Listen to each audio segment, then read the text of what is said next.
You know, I was a junkie, sort of, before the band even started, but I'd sort of seen the light, and I was working very hard. I decided that I was going to get straight, and Graham was going the other way. Graham was getting more and more into everything, and you know, it ended up, whereas before, you know, like Graham and I used to sit down and discuss, you know, policy and gigs and everything, and it ended up with Graham saying, oh, well, you know, like, you do it, Ginge, and just leaving everything to me. And I thought, well, you know, I might as well get my own thing together, you know. I just decided I'd go and see Eric, see if he wanted to join my band, as the plan was. And then we were sort of discussing a bass player, and Jack came up, and I went, oh, no. But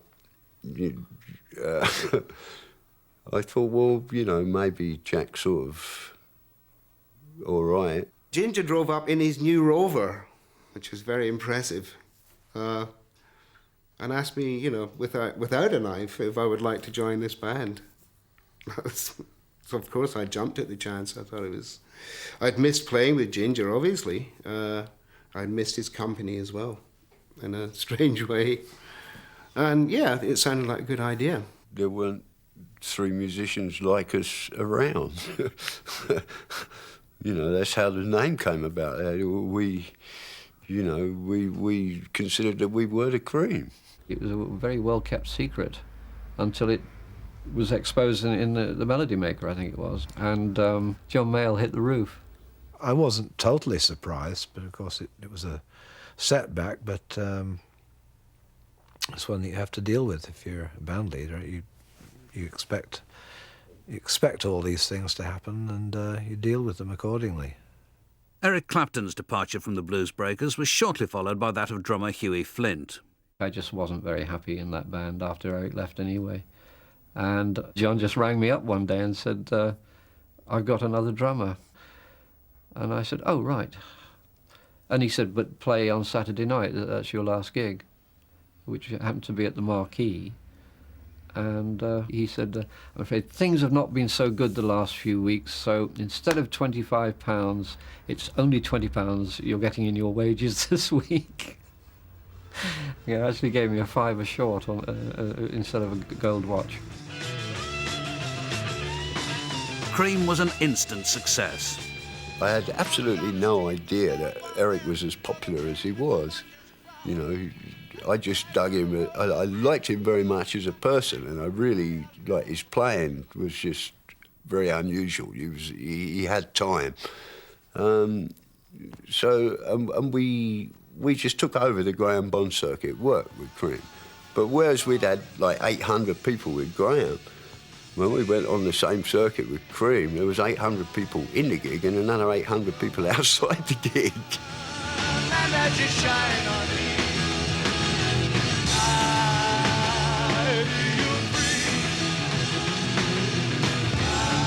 It was a similar thing to the Alexis Corner thing in a way, in that Eric was a straight blues player, and Jack and I were both jazz players.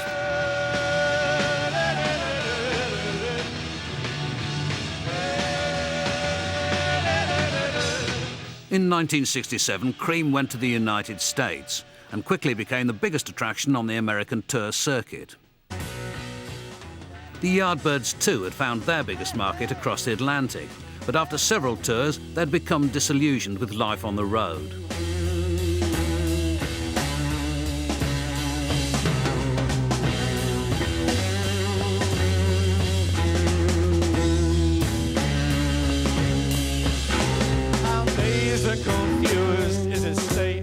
The touring had become very arduous and really quite uncivilized. And we were probably too young and not in a strong enough position, ironically enough, to say, this is, you know, stop this. I want to get off this for a while. Let's take 3 months off. Let's take 6 months off, you know. It was still the era, if you stopped doing it, you'd be forgotten. It was really Keith and I that got really quite fed up with it. And we thought, you know, let's do something more melodic, a bit more soft, let's go in another direction. In 1968, in the middle of an exhausting American package tour, the Yardbirds split. Two very different groups emerged. Jimmy hadn't been in the band too long, he was still fresh. He hadn't been through what we'd been through. And he wanted to carry on with the band. Jim McCarthy and Keith Relf formed the classical rock group Renaissance.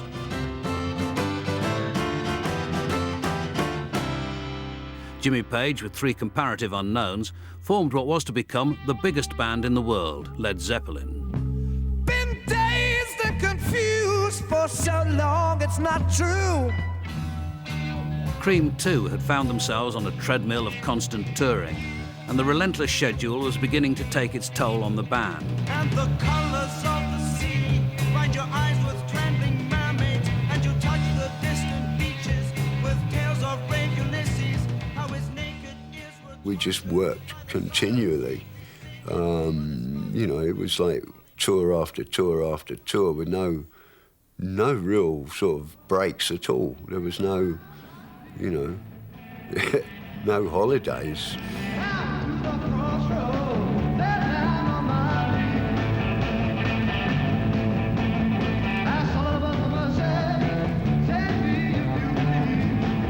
Partly we always looked to like at death's door in those days.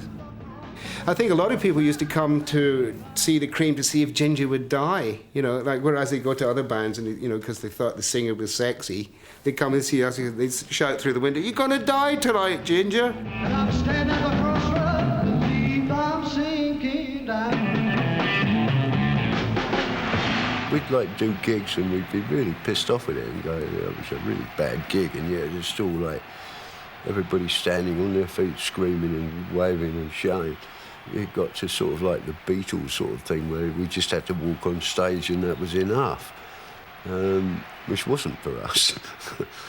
And then when it got to the point where, you know, it was just so loud and it wasn't enjoyable anymore, and, you know, like Eric coming up to me on the tour and saying, "I've had enough of this," and I said, "Yeah, mate, so have I," and we decided that was it. There and then, boom.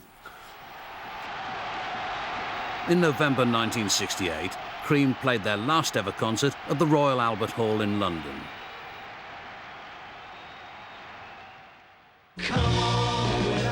Manfred Mann, meanwhile, was still consistently hitting the top of the charts.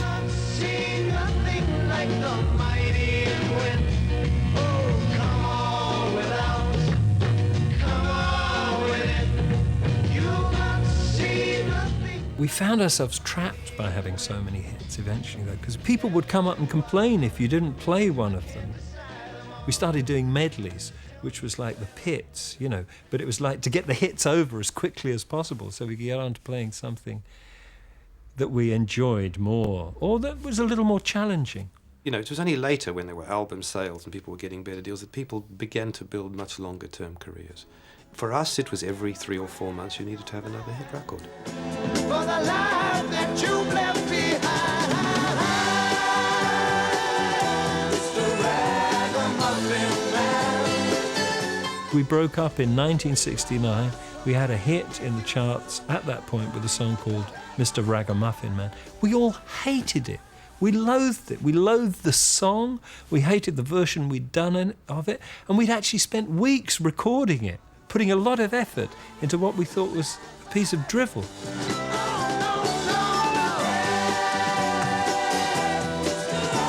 It seemed like, what are we doing? You know, why are we still doing this after 5 years?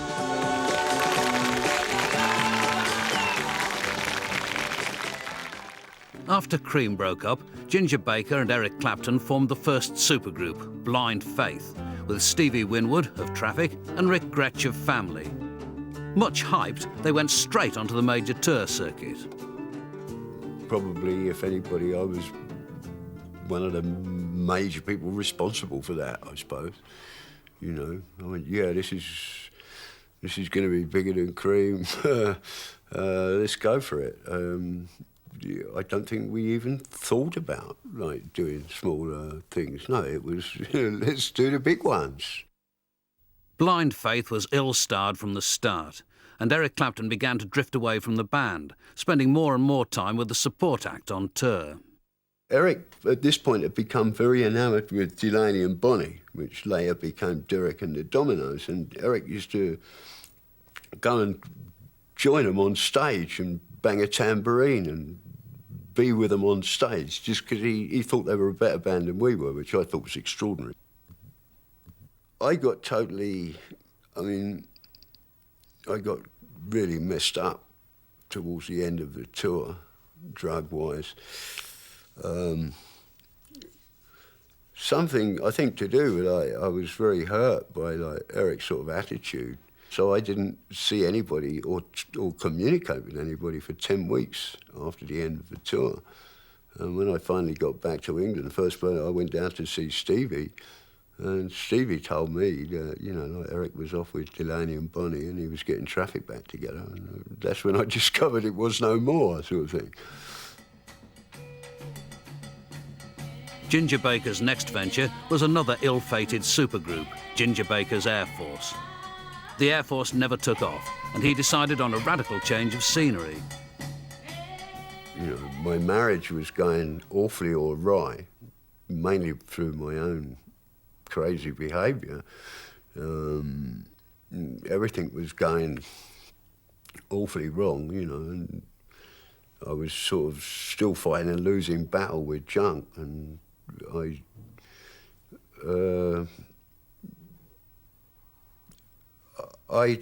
Africa sort of called me, and I went.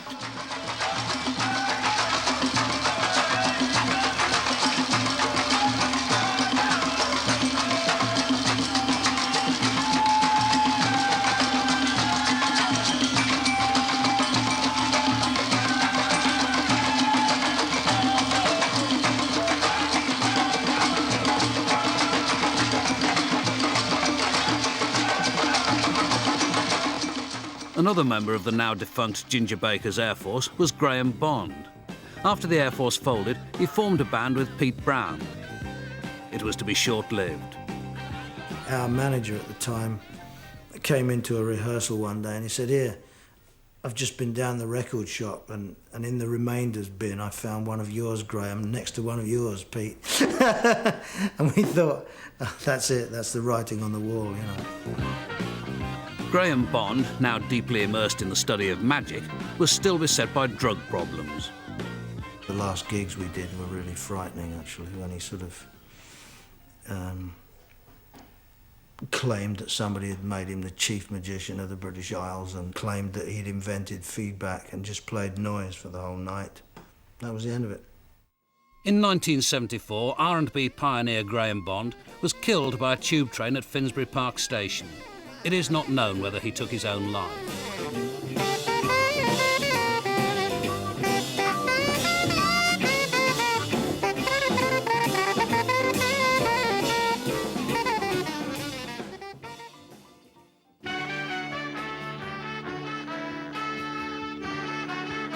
After the Manfred Mann group split up, Manfred Mann the person formed a band with his original partner, Mike Hugg. We had a band, a group, which was Manfred Mann Chapter 3, which was an overreaction against the 60s. That, in retrospect, that was the problem. We had too many rules. We weren't going to have a guitar player. We were only going to do our own material. Everything was the opposite. It was just a mirror image of what we did. And so we went down this unbelievable sort of route that was just a little too far that side. But strangely enough, we started making money. Because the deals were better, people were giving us decent advances. It was beginning to get better, even though we'd failed. That's the joke. His next venture was to be longer-lived, Manfred Mann's Earth Band. The early part of Earth Band was really difficult, to get work in England and stuff. I mean, we were associated with a period it wasn't regarded as being too credible and stuff, and there was a kind of snobbery around, and it was very, very difficult. And we played to very small audiences in places, but I was enjoying playing.